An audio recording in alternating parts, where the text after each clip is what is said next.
नमस्कार, one India Hindi में आपका स्वागत है। मैं हूं राहुल पांडे। कानपुर और कन्नौज स्थित घरों से 185 करोड़ रुपए मिलने के बाद इत्र कारोबारी पीयूष जैन ने अभी तक किसी का नाम कबूला नहीं है। पूछताछ में इसने अफसरों से कहा कि पूरा पैसा इसी का है, जिसे पुश्तैनी सोना बेचकर इसने इकट्ठा किया था। सोना क्यों बेचा, किसे बेचा, कितने का बेचा, इन सारे सवालों का जवाब इसके पास नहीं है।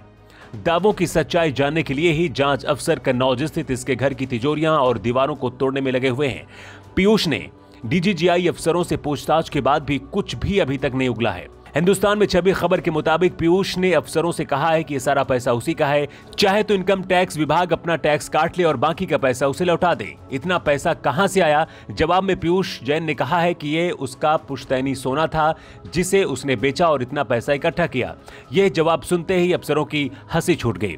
जांच टीम ने सोना बेचने का कारण पूछा तो इस बिजनेसमैन ने कहा कि इसे अपना बिजनेस बढ़ाना था, इसीलिए इसने अपना सोना बेचा और इतना पैसा इकट्ठा किया।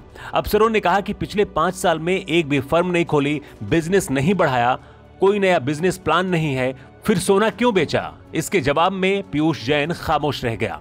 फिर अफसरों ने कहा कि चलो मान लेते हैं कि सोना बेचा, तो कहां बेचा? इस पर पीयूष जैन ने कहा कि थोड़ा थोड़ा कर कई जगह के छोटे छोटे ज्वेलर्स को सोना बेचा है और इतना पैसा इकट्ठा किया। इस जवाब को सुनकर फिर अफसर हंस पड़े और कहा कि 400 किलो सोना कई साल से बेचकर रकम जमा करने की मूर्खता कौन करता है? इसका जवाब भी पीयूष जैन के पास नहीं था। इनकम टैक्स विभाग और जीएसटी इंटेलिजेंस महानिदेशालय की संयुक्त टीम द्वारा पीयूष जैन के कानपुर स्थित आवास पर छापेमारी की गई। इस छापेमारी में पीयूष के आवास से अधिकारियों को करीब 185 करोड़ रुपए की अक्कूत दौलत बरामद हुई।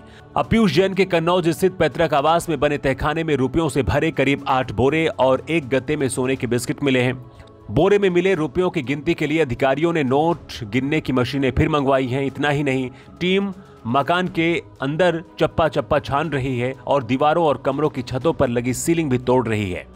फिलहाल इस खबर में इतना ही। ज्यादा अपडेट्स के लिए आप बने रहिए वन इंडिया हिंदी के साथ।